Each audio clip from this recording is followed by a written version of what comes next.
ಕನ್ಯಾ ರಾಶಿಯವರಿಗೆ ಕನ್ಯಾ ರಾಶಿಗೆ ಸಂಬಂಧಿಸಿದಂತೆ ಗ್ರಹತಿಗಳಲ್ಲಿ ಶುಕ್ರನ ಫಲ ಜಾಸ್ತಿ ಇರೋದ್ರಿಂದ ನಿಮಗೆ ಇರುವಂತಹ ಕರ್ಮಗಳೆಲ್ಲ ಕಳೆದು ಕಷ್ಟ ಕಾರ್ಪಣೆಗಳೆಲ್ಲವೂ ಕೂಡ ಕಳೆದು ನಿಮಗೆ ಉನ್ನತವಾದ ಸ್ಥಾನಕ್ಕೆ ಹೋಗೋದಕ್ಕೆ ಹಣಕಾಸಿನಲ್ಲಿ ಒಂದು ಫಲಾಫಲಗಳು ಅನ್ನುವಂಥದ್ದು ದಕ್ತಾ ಇದ್ದಾವೆ.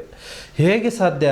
ಕೆಲಸದಿಂದ, ಬಿಸ್ನೆಸ್ಸಿಂದ, ಅಥವಾ ನೀವು ತುಂಬ ದಿನಗಳಿಂದ ಮನೆ ಕಟ್ಟುವಂತಹ ಯೋಗ ಬಲದಿಂದ ಕಾಸಿಲ್ಲದೆ ಹೋದ್ರೂ ಕೂಡ ನೀವು ಪ್ರಯತ್ನ ಪಡೋದ್ರಿಂದ ಭೂಮಿ ಪೂಜೆಯಿಂದ ತನಗೆ ತಾನೇ ಎಲ್ಲವನ್ನು ಕೂಡ ಆಗುತ್ತದೆ. ಜೀವನದಲ್ಲಿ ಒಂದೇ ಸಾರಿ ಮನೆ ಕಟ್ಟಿ ನೋಡು ಮತ್ತು ಮದುವೆ ಮಾಡಿ ನೋಡು ಯೋಗ ಅನ್ನುವಂಥದ್ದು ಬರುವಂಥದ್ದು. ಆದ ಕಾರಣದಿಂದ ನಿಮಗೆ ಹಣಕಾಸಿನಲ್ಲಿ ಸಮಸ್ಯೆಗಳು ಇದ್ರೂ ಕೂಡ, ಸಾಲ ಬಾಧೆಗಳು ಇದ್ರೂ ಕೂಡ ನಿಮಗೆ ಜಾಗ ಅನ್ನುವಂಥದ್ದು ಇದ್ದರೆ ನೀವು ಪಾಯ ಹಾಕಿ ನೋಡಿ. ಒಂದು ಒಳ್ಳೆ ಶುಭ ಮುಹೂರ್ತದಲ್ಲಿ ತನಗೆ ತಾನೇ ನಿಮಗೆ ಇರುವಂತಹ ಕೆಲಸ ಕಾರ್ಯಗಳಿಗೆ ಸಂಬಂಧಿಸಿದಂತಹ ಅಡಚಣೆಗಳು, ಹಣಕಾಸಿಗೆ ಸಂಬಂಧಿಸಿದಂತಹ ಅಡಚಣೆಗಳು ಎಲ್ಲವೂ ಕೂಡ ಪರಿಹಾರ ಆಗಿ ನಿಮಗೆ ಉನ್ನತವಾದ ಸ್ಥಾನ ಅನ್ನುವಂಥದ್ದು ದಕ್ಕುತ್ತದೆ.